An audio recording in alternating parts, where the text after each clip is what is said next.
Boffy and the Teacher Eater.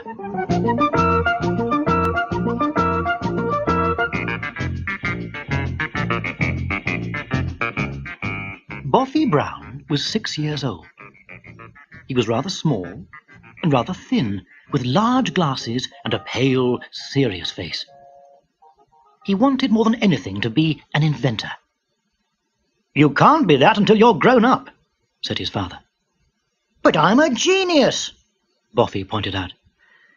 "Yes," said his mother, "I'm afraid he is." Boffy's mother found living with a genius very difficult. Geniuses tend to think it's tea time when it's only breakfast time, and they build things with biscuits instead of just eating them, and they always use long words. Mrs. Brown put the dinner in the oven early because she wanted to start her spring cleaning. Soon the kitchen was full of buckets and mops and dusters. "There must be quicker ways of cleaning a room," said Boffy, and he went to his little workshop behind the cabbage patch. In no time at all, he'd made a large, funny-looking machine. It had a horn at one end and a plastic sack at the other, and it was held together by rubber tubes. "What is it?" asked Mrs. Brown, as Boffy appeared in the doorway with the new invention. "It's a dust extractor, of course." And before Mrs. Brown could stop him, he had switched it on. "It works!" cheered Boffy, and the awful noise drowned Mrs. Brown's screams. Stop! Stop! Brooms and mops rattled up into the dust extractor. A jar of marmalade flew off the table, followed by cups, saucers, and then the tablecloth. Boffy was delighted because not all his inventions worked. It moved nearer to the cooker. Lids flew off the pans, and out popped the potatoes and the runner beans. They slithered down the tubes of the dust extractor and took the boiling water with them. Last of all, the oven door swung open, and out shot the roast pork. "You're a disgrace!" thundered Boffy's mother. "You'll go straight to your room, and you will stay there," said his father that evening. "I'm sorry," said Boffy. It was hard being so clever. For a whole week, Boffy behaved himself. He gave his dust extractor to the dustman. He sat in the garden and counted the bees. Mr. and Mrs. Brown began to worry. "Do you think we should have been so cross with Boffy?" they said to each other. "If only he would invent something small." The next day, Boffy went to school. He was in class 4 because of being so clever. He should have been in class 1, but the teacher did not want him. He kept correcting her. But Mr. Grimm of class 4 had been to university, so he knew 1 or 2 things Boffy did not. Today, Mr. Grimm was in a bad mood. He threw a piece of chalk at Herbert Entwistle and made all the children stay in at playtime. He even made Jenny Green cry.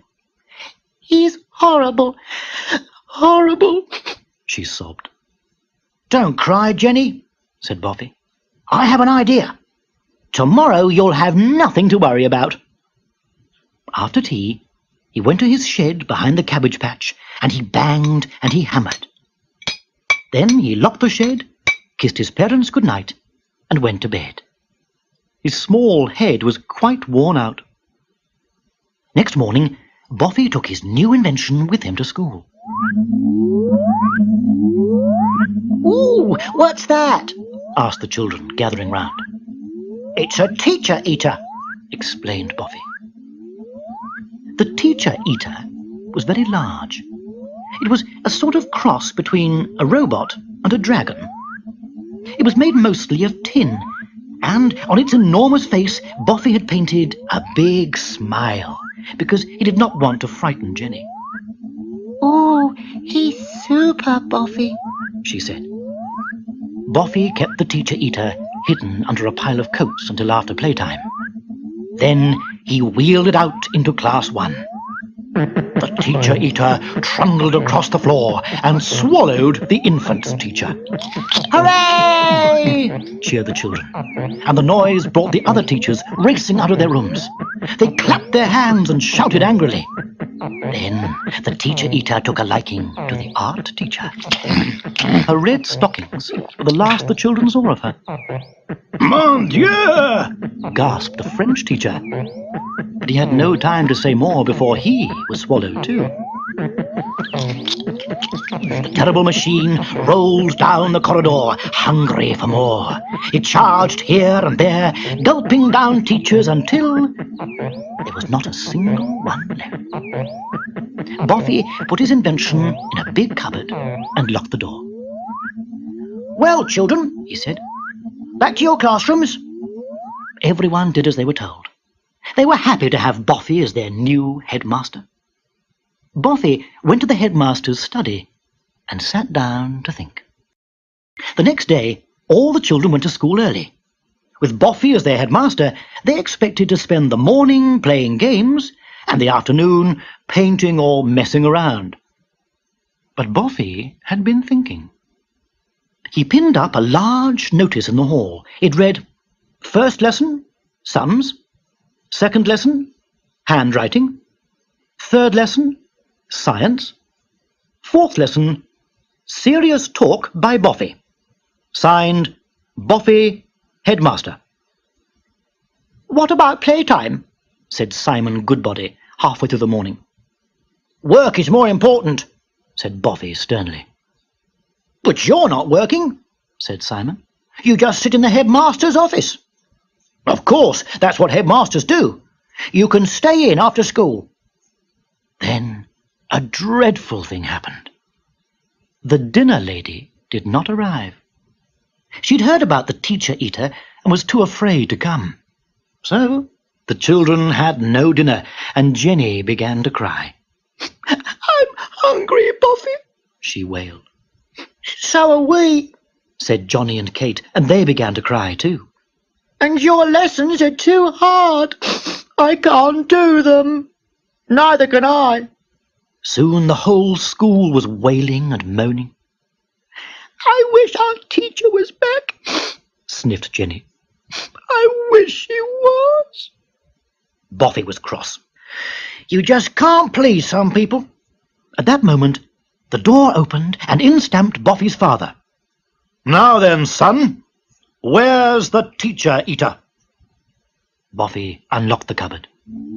The teacher-eater gleamed in the electric light. "Right," said Mr. Brown, pulling out the machine. "Now I've brought along an invention. It's not a new one, but it does work." It was a tin opener. And gradually, Mr. Brown cut a large hole in the teacher-eater's back. Out rolled the infant teacher, then the art teacher, the needlework teacher, the French teacher, and finally the headmaster himself. "Oh dear, dear." They sat in a heap on the floor, looking dazed and crumpled. They could not think where they had been or why. Then the headmaster caught sight of the teacher-eater and remembered. He turned very pale. "There will be a half-day holiday today. Good afternoon, children." Hooray! And the children Ooh, go, cheered. hooray! Mr. Brown drove his son home. "You're a disgrace," he said, "and you'll go straight to bed without tea or supper, and you will never invent anything ever again." "Not until I'm grown up, anyway," said Boffy. Then Mr. Brown laughed very loudly, and Mrs. Brown laughed too. And they thought how lucky they were, after all, to have a genius in the family. And all the other mothers and fathers in the town thought how lucky they were that they did not.